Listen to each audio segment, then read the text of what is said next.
story time with Nova!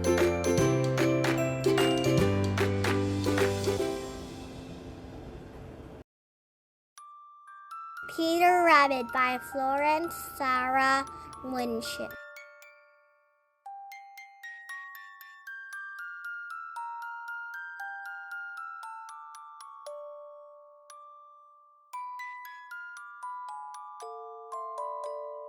Once upon a time, there were 4 little rabbits named Flopsy, Mopsy, Cottontail, and Peter.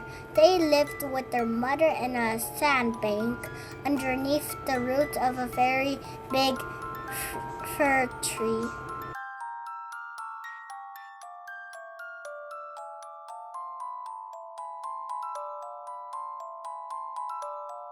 "Now, my dear," said Mrs. Rabbit, "one morning you may go down the lane or into the field, but don't go into Mr. McGregor's garden.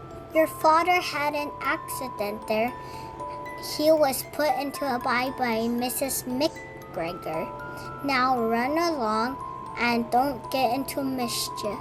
I am going out."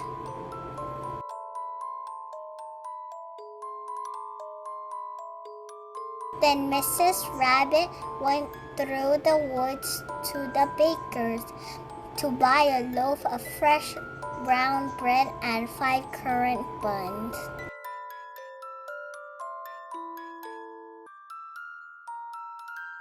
Flopsy, Mopsy, and Cottontail were good little rabbits.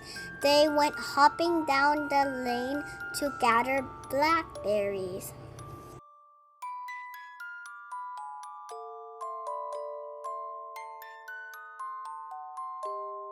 But Peter, who was sometimes naughty, ran straight away to Mr. McGregor's garden and squeezed under the gate.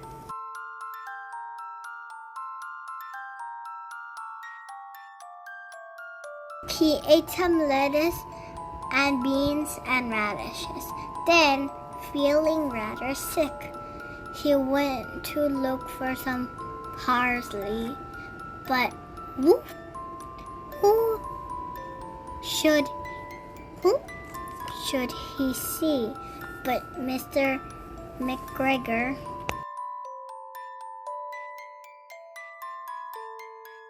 Mr. McGregor jumped up and ran after Peter, waving his rake and calling, "Stop, thief!"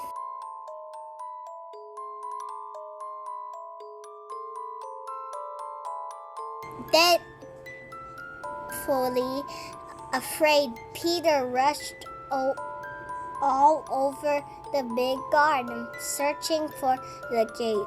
He lost one of his shoes among the cabbages and the other shoe among the potatoes. The potatoes! I love potatoes.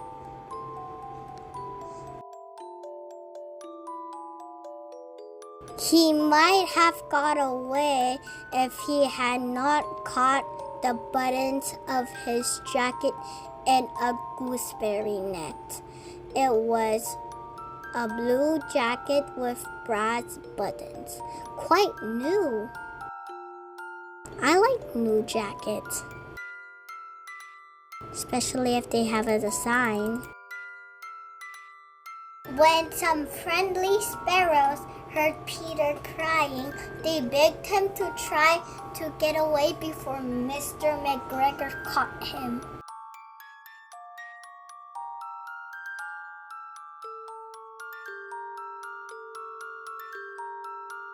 Peter struggled fiercely. At last, just as Mr. McGregor was about to pop a sieve over his head, Peter wriggled out of his jacket and dashed away.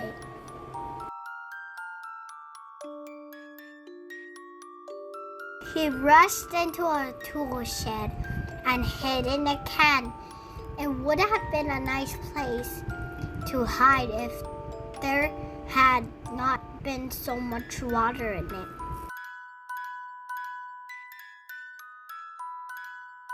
Presently, Peter sneezed. Achoo! And Mr. McGregor was after him again in no time. Oh no, I shouldn't have sneezed.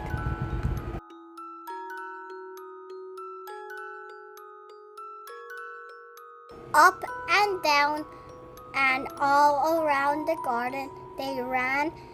At last, Mr. McGregor gave up and went back to his work.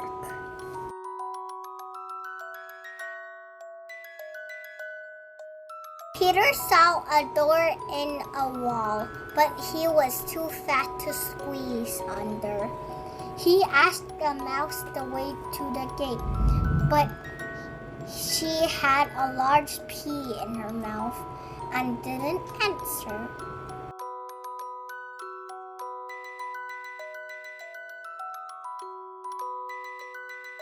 Soon Peter came to a pond where a white cat was staring at some goldfish.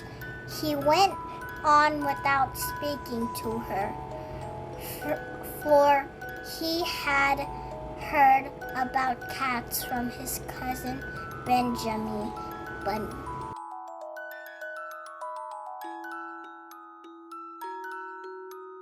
Suddenly he heard the scritch-scratch of Mr. McGregor's hoe. Peter hid under a bush. But soon as nothing happened, he came out and climbed onto a wheelbarrow. The first thing he saw was Mr. McGregor hoeing onions, and beyond him was the gate.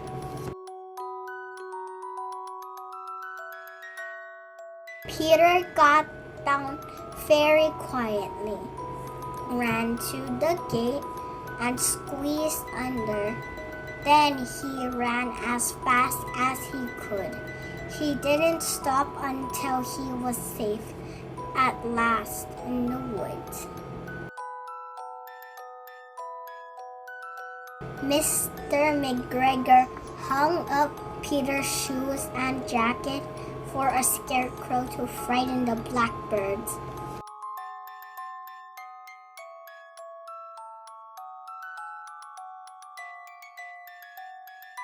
Peter ran until he reached his home in the big fir tree. Then he flopped down on the soft sand and shut his eyes. His mother was busy cooking.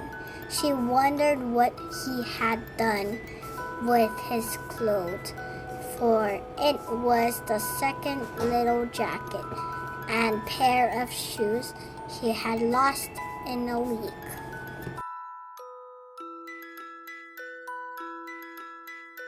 Peter did not feel well.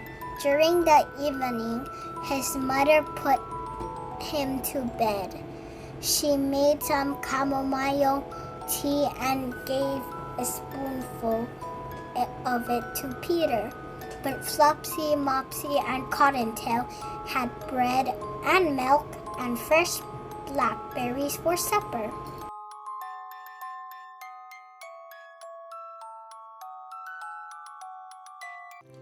The end. Thank you for watching my video, guys. Make sure to hit the like and subscribe button. See you in my next video. Bye, guys.